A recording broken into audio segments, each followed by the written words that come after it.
اس نے اس press conference میں موجود جرنلسٹوں سمیت خود بنجامن نتن کو بھی حیران کر کے رکھ دیا، اور وہ بھی اس پریس کانفرنس کے دوران حیرانی کے ساتھ امریکی صدر کا چہرہ دیکھ رہے تھے کہ جناب یہ کیا ہو گیا۔ نہ صرف یہ بلکہ اس کے ساتھ ساتھ ڈونلڈ ٹرمپ نے معاہدہ ابراہیم کے حوالے سے بھی ذکر کیا، اور انہوں نے کہا کہ وہ معاہدہ ابراہیم کو جو ہے اس کو مکمل طور پر جو ہے وہ لاگو کرنے کے لیے مسلمان ممالک پر جو ہے وہ اپنا دباؤ استعمال کریں گے، خاص طور پر سعودی عربیہ کے ساتھ، اور سعودی عربیہ کو اس بات پر قائل کریں گے کہ وہ اس یہودی ریاست کو قبول کر لے۔ اب یہ جو ان کی طرف سے ٹرمپ کی طرف سے اعلان ہوا ہے،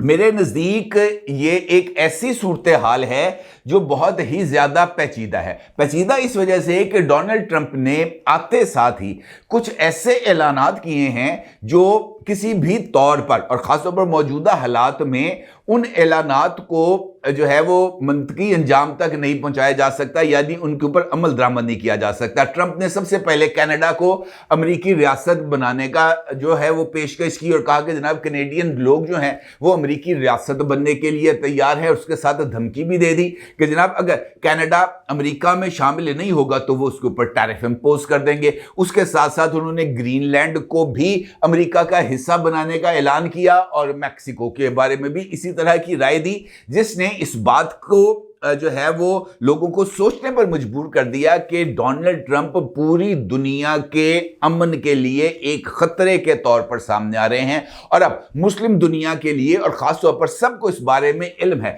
کہ فلسطین، مسجد اقصی مسلمانوں کے لیے کس قدر اہمیت کی حامل ہے، اور مسلمان کس حد تک فلسطینیوں کو اپنے دل میں جگہ دیتے ہیں، اور مسجد اقصی کو کعبہ اول ہونے کی حیثیت سے بہت ہی زیادہ تکریم دیتے ہیں، اور اس خطے پہ کسی بھی طور پر یہودی تسلط کو قبول کرنے کے لیے تیار نہیں۔ لیکن ڈونلڈ ٹرمپ نے یہ اعلان کر کے ایک نئی صورتحال کو جنم دیا۔ اب اگر ہم اس صورتحال کو پاکستان کے حالات سے دیکھیں تو ہمیں پاکستان کی ریاست کی طرف سے کچھ امپورٹنٹ سٹیپس لیے جانے کے اشارے ملتے ہیں۔ ڈونلڈ ٹرمپ کے اقتدار میں آنے کے بعد اس وقت پاکستان کے ایک اہم ترین اور با اثر ترین لوگ جو ہیں وہ چائنا کے دورے پر ہیں۔ پریزیڈنٹ آصف علی زرداری صاحب دورہ چین پر اس وقت بیجنگ پہنچ چکے ہیں، اور ان کی پریزیڈنٹ شی کے ساتھ ملاقات ہونی ہے۔ اس دورے کی اہمیت اس وجہ سے بھی ہے کہ اس دورے میں پاکستان کی جو پاور سٹرکچر ہے موجودہ، اس کے تمام سٹیک ہولڈرز موجود ہیں۔ پاکستان کی سب سے بڑی جماعت کے طور پر جناب آصف علی زرداری صاحب ہیڈ کر رہے ہیں، پیپلز پارٹی کو ریپرزینٹ کر رہے ہیں۔ نائب وزیر اعظم اسحاق ڈار صاحب مسلم لیگ نون کو ریپرزینٹ کر رہے ہیں، جبکہ محسن نقوی صاحب انٹیریئر منسٹر بھی ہیں، اور وہ اسٹیبلشمنٹ کے نمائندے کے طور پر یہاں پر اس دورے میں موجود ہیں۔ یعنی پاور سٹرکچر جو اس وقت موجود ہے اس کے تمام چہرے چائنا میں موجود ہیں، اور ان کی ایک ساتھ چائنا میں موجودگی بہت ہی زیادہ اہمیت کی حامل ہے۔ اور میرا یہ ماننا ہے کہ اس دورے کے پاکستان کے لیے بہت ہی دیر پا اثرات مرتب ہوں گے۔ اس دورے کا اور اس یکجہتی کا مقصد چائنیز ایڈمنسٹریشن کو اس بات کا یقین دلانا ہے کہ پاکستان کی اسٹیبلشمنٹ ہو یا پاکستان کی دو بڑی سیاسی جماعتیں ہوں، یہ چائنا کے لیے پاکستان کو مکمل طور پر الائی کے طور پر دیکھتی ہیں، ایک بہترین دوست کے طور پر دیکھتی ہیں، اور چائنیز کے ساتھ پاکستان ایک طویل المدتی اسٹریٹجک پارٹنرشپ کو بھی ڈیولپ کرنا چاہتا ہے۔ اور یہ دورے میں پریزیڈنٹ شی کے ساتھ سی پیک 2 کے لیے جو بھی نیگوسیشنز ہوں گی وہ بھی بہت زیادہ فروٹفل ثابت ہو سکتی ہیں۔ اور یہ پیغام ڈونلڈ ٹرمپ کے لیے کے ساتھ ساتھ انڈیا کے لیے بھی ہے کہ جناب اگر آپ اپنے لیے کچھ علاقائی اتحادی تلاش کر رہے ہیں تو پاکستان بھی اس خطے کے سب سے طاقتور اتحادی کو اپنے ساتھ کھڑا کر رہا ہے۔ نہ صرف یہ بلکہ مستقبل میں پاکستان کے اہم ترین سفارتی حلقوں کا رشیا کے دورے کا بھی امکان ظاہر کیا جا رہا ہے، اور خود بلاول بھٹو زرداری صاحب بھی اس وقت امریکہ کے دورے پر ہیں، جہاں پر وہ امریکی پریزیڈنٹ ڈونلڈ ٹرمپ کی طرف سے جو روایتی ناشتہ دیا جاتا ہے اس میں وہ شرکت کریں گے۔ لہٰذا یہ جو صورتحال ہے وہ ایک جانب پاکستان کو ایک نئی سفارتی صف بندی میں کھڑا کرنے کی کوشش کی جا رہی ہے، دوسری جانب ڈونلڈ ٹرمپ کی حمایت کے لیے اس وقت پاکستان تحریک انصاف جو ٹل کا زور لگا رہی ہے اس کے لیے بھی یہ ایک مشکل صورتحال ہے، کیونکہ اگر وہ ڈونلڈ ٹرمپ کے اس منصوبے میں ان کا ساتھ نہیں دیتے جس کے نتیجے میں فلسطینیوں کو غزہ سے بے دخل کیا جائے گا، تو پھر ڈونلڈ ٹرمپ کے نزدیک عمران خان کی ویلیو کیا ہوگا؟ اگر چل تو اندر ہی رہ سانو تیرا کی پا رہے، لیکن اگر یہ جو ہے عمران خان اور اس کی جماعت ڈونلڈ ٹرمپ کے ساتھ آ کر کھڑے ہوتے ہیں، تب ڈونلڈ ٹرمپ کے ساتھ کھڑے ہونے کے نتیجے میں پاکستان میں جو ہے وہ پاکستان تحریک انصاف کی منجی ٹھک جائے گی۔ لہٰذا یہ ایک ایسی سچویشن ہے جہاں پر عمران خان نہ تو کھل کر ڈونلڈ ٹرمپ کی سپورٹ کر سکتا ہے اور نہ ہی کھل کر ڈونلڈ ٹرمپ کی مخالفت کر سکتا ہے۔ البتہ یہی سچویشن اس وقت پاکستان کی اسٹیبلشمنٹ میں عمران خان کے لیے موجود ہے۔ اگر آپ غور کریں تو جس طریقے سے میں نے آپ سے گفتگو کے آغاز میں کہا کہ عمران خان کی طرف سے اس بات کا اعلان کیا گیا ہے کہ وہ ایک نئی احتجاجی مہم کو شروع کرنے جا رہے ہیں، اور اس نئی احتجاجی مہم کے لیے جو 8 فروری کی تاریخ ہے اس کا تعین کیا گیا ہے، اور 8 فروری کی تاریخ کا تعین محض اس وجہ سے کیا گیا ہے کہ اس کے نتیجے میں عمران خان صاحب جو ہے وہ اپنے لیے کسی طرح کی نئی پولیٹیکل سٹینڈنگز کو ڈیولپ کر سکیں، کیونکہ موجودہ حالات میں اس وقت عمران خان کے لیے پولیٹیکل سٹینڈنگز یا ان کے لیے جو بیانیہ ہے وہ مجھے آگے بڑھتا ہوا نظر نہیں آ رہا، اور شاید یہی وجہ ہے کہ آنے والے دنوں میں ہمیں عمران خان صاحب کے لیے کچھ نئی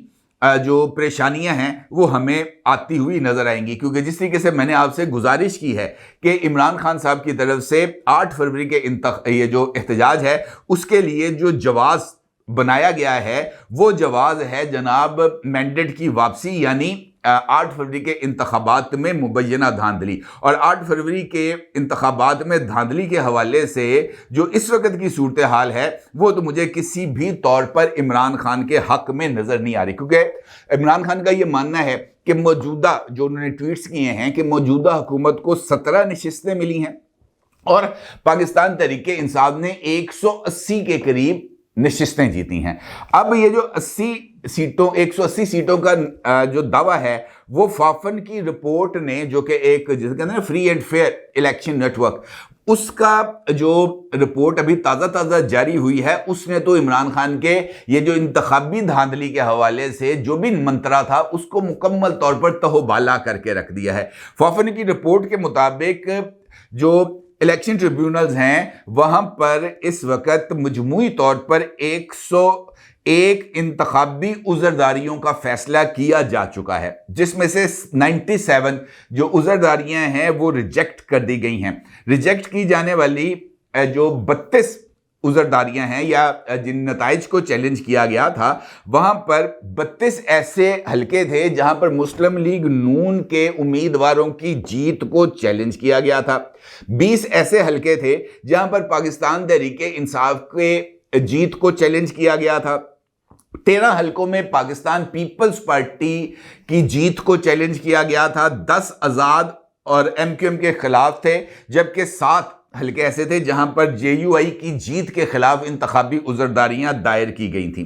اسی طریقے سے اگر میں آپ سے یہ کہوں کہ یہ جو ان کی جو رپورٹ سامنے آئی ہے وہ رپورٹ تو مکمل طور پر ہی مسترد ہوتی ہوئی نظر آئی ہے، کیونکہ اب تک جتنی بھی یہ جو عذرداریوں کے فیصلے سامنے آئے ہیں وہاں پر یہ بات واضح طور پر سامنے آئی ہے کہ پاکستان تحریک انصاف نے جتنی بڑی تعداد میں اپنی جیت کا دعویٰ کیا تھا اتنی بڑی تعداد میں انہوں نے انتخابی نتائج کو چیلنج ہی نہیں کیا۔ مسلم لیگ نون کو جس کے بارے میں یہ دعویٰ کیا جاتا ہے کہ پنجاب میں اس نے پاکستان تحریک انصاف کا مینڈیٹ چھینا اور یہاں سے پاکستان تحریک انصاف نے کلین سویپ کیا تھا، وہاں پر پاکستان تحریک انصاف کی طرف سے صرف 32 حلقے ایسے تھے جن کے انتخابی نتائج کو چیلنج کیا گیا۔ پورے پنجاب کی سیٹوں میں سے محض 32 حلقوں میں پاکستان تحریک انصاف نے نتائج کو چیلنج کیا، اور 32 کے 32 حلقوں میں مسلم لیگ نون کی جیت کا جو فیصلہ تھا وہ برقرار رہا، نہ صرف برقرار رہا بلکہ NA 70 5 سے جو مسلم لیگ نون جیتی تھی اس کے لیے پاکستان تحریک انصاف کا دھاندلی کا کیس مسترد ہو گیا. NA95 سے پی ٹی آئی نے چیلنج کیا تھا وہ حلقہ مسترد ہو گیا. NA98 کے ریزلٹس کو پی ٹی آئی نے چیلنج کیا تھا وہ بھی مسترد ہو گیا. NA178 سے بھی پاکستان تحریک انصاف نے جیت کو چیلنج کیا تھا وہ جیت بھی مسترد ہو گئی. لہٰذا یہ کہنا کہ جناب موجودہ حکومت ایک لیجٹمیٹ حکومت نہیں ہے یہ نہ صرف غلط ہے بلکہ حقائق کے بھی برعکس ہے. ابھی کل ہی گرینڈ اپوزیشن اتحاد کی تشکیل کا اعلان کیا گیا اور گرینڈ اپوزیشن اتحاد نے بھی ملک کے اندر نئے انتخابات کا مطالبہ کیا یہ کہتے ہوئے کہ موجودہ حکومت کے پاس عوامی مینڈیٹ نہیں ہے، جبکہ خود یہ جو رپورٹس میں نے ابھی آپ کی خدمت میں پیش کی ہیں یہ نہ صرف واضح ہیں بلکہ یہ اس بات کی طرف بھی اشارہ کر رہی ہیں کہ پاکستان تحریک انصاف کے پاس اس وقت کوئی ایسا طاقتور نیریٹو نہیں ہے ماں سوائے جھوٹ کے جس کی بنیاد پر وہ اپنے لیے اس احتجاج کو کامیاب بنا سکے. اور یہی وجہ ہے کہ پاکستان تحریک انصاف کی طرف سے جو پاکستان کی اسٹیبلشمنٹ ہے اس کو اکسانے کی کوشش کی جا رہی ہے، اس کو رد عمل دینے کی کوشش کی جا رہی ہے. اب ایک جانب 8 فروری کو احتجاج کا اعلان کیا گیا ہے، 8 فروری کے لیے لاہور میں جلسے کا اعلان کیا گیا ہے. دوسری جانب پاکستان تحریک انصاف جو ہے وہ بیک چینل پر گورنمنٹ کے ساتھ رابطوں میں بھی مصروف ہے اور اس وقت جب میں یہ ویڈیو ریکارڈ کر رہا ہوں اس وقت بھی بیک چینل رابطوں کے حوالے سے میرے پاس کنفرم انفارمیشن موجود ہے اور اس کے ساتھ ساتھ یہ انفارمیشن بھی موجود ہے کہ لاہور میں پاکستان تحریک انصاف نے جلسہ کرنے کی جو کال دی تھی وہ اس کو واپس لینے کے لیے تیار ہے کیونکہ اس کو اس بات کا بخوبی اندازہ ہے کہ 8 فروری کو لاہور میں اس کو جلسہ کرنے کی اجازت نہیں ملے گی، کسی صورت نہیں ملے گی، کیونکہ 8 فروری کو چیمپئنز ٹرافی کے حوالے سے قذافی اسٹیڈیم لاہور میں پاکستان اور نیوزی لینڈ کا میچ ہے اور اس میچ کے موقع پر کسی طرح کی بھی کوئی امن و امان کی سچویشن کو ڈیولپ کرنے کی نہ ہائی کورٹ اجازت دے گا نہ سپریم کورٹ اجازت دے گا اور نہ ہی گورنمنٹ آف پنجاب اس بات کی اجازت دے گی کہ جناب آپ یہاں پر آئیں اور انٹرنیشنل کمیونٹی کے سامنے پاکستان کا مذاق اڑائیں. لہٰذا 8 فروری کے لیے پاکستان تحریک انصاف کے پاس اب احتجاج کی نہ کوئی گنجائش ہے اور نہ ہی پاکستان تحریک انصاف کو اس حوالے سے کوئی اجازت ملنی ہے اور یہی وجہ ہے کہ پاکستان تحریک انصاف بیک چینل رابطوں کے ذریعے اور باوثوق ذرائع سے میں آپ کو اس بات کی کنفرمیشن دے رہا ہوں کہ رابطے ہوئے ہیں اور رابطے جاری ہیں. جس وقت آپ یہ ویڈیو بھی دیکھ رہے ہوں گے اس وقت یہ جو رابطہ اس وقت جاری ہے وہ شاید مکمل ہو چکا ہوگا اور آپ کو آنے والے دنوں میں اس بات کا واضح طور پر اشارہ بھی مل جائے گا کہ پاکستان تحریک انصاف 8 فروری کی اور خاص طور پر لاہور میں احتجاج کی کال کو واپس لے لے گی. امپورٹنٹ بات یہ بھی ہے کہ اس احتجاج کے لیے پاکستان تحریک انصاف کے پاس آپشنز بڑے محدود ہیں کیونکہ 24 نومبر کی فائنل کال کی ناکامی کے بعد پاکستان تحریک انصاف ایک اور ناکامی کو اپنے جو ہے نا دامن پر اس کا داغ برداشت نہیں کر پائے گی اور خاص طور پر موجودہ سینیریو میں اگر پاکستان تحریک انصاف نے احتجاج کیا اور وہ احتجاج بھی ایک ثوابی جلسے میں روایتی احتجاج کے طور پر ختم ہو گیا تو اس کا کسی جگہ پر بھی کوئی نوٹس نہیں لیا جائے گا اور اس کا مطلب یہ ہوگا خیبر پختونخوا کے علاوہ کسی اور جگہ پر احتجاج نہ ہونے کا کہ پاکستان تحریک انصاف گراؤنڈ کے اوپر اپنی پوزیشن کو ختم کر چکی ہے اور یہ تاثر اگر آگے بڑھتا ہے تو یہ پاکستان تحریک انصاف کی پولیٹیکل پریزنس کے لیے بہت ہی زیادہ خطرناک ثابت ہو سکتا ہے. لہٰذا خود پاکستان تحریک انصاف یہ چاہے گی کہ وہ اس احتجاج کے اعلان کو ایک نمائشی احتجاج کا رنگ دے اور وسیع تر قومی مفاد کے اندر ایک کنسنسس کو ڈیولپ کرتے ہوئے اپنے اس کال سے بیک آؤٹ کر جائے اور اس کے لیے وہ اپنی اس اہمیت کو اجاگر کرے گی کہ دیکھیں ہم نے نیشنل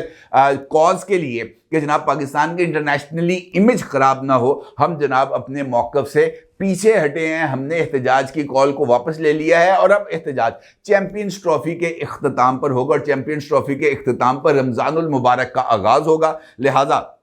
پاکستان تحریک انصاف کا جو احتجاجی پلان ہے وہ اب عید الفطر کے بعد ہی ہوگا، اس سے پہلے ہونے کا کوئی امکان نہیں ہے اور اس بات کے بھی واضح اشارے مل چکے ہیں. اب دیکھنا یہ ہے کہ پاکستان تحریک انصاف یہ جو یو ٹرن ہے جس کا میں بھی آپ کے ساتھ ذکر کر رہا ہوں یہ یو ٹرن وہ کس وقت تک لیتی ہے اور اس یو ٹرن کے اس کے بعد جناب ہم جیت گئے کا نعرہ کس وقت لگاتے ہیں، کیونکہ یہی صورتحال اس وقت ہمارے سامنے ہے اور اس سے کسی بھی صورت انکار ممکن نہیں۔ اپنی رائے کو ضرور اظہار کیجیے گا۔ آپ کا بہت شکریہ۔ اللہ حافظ۔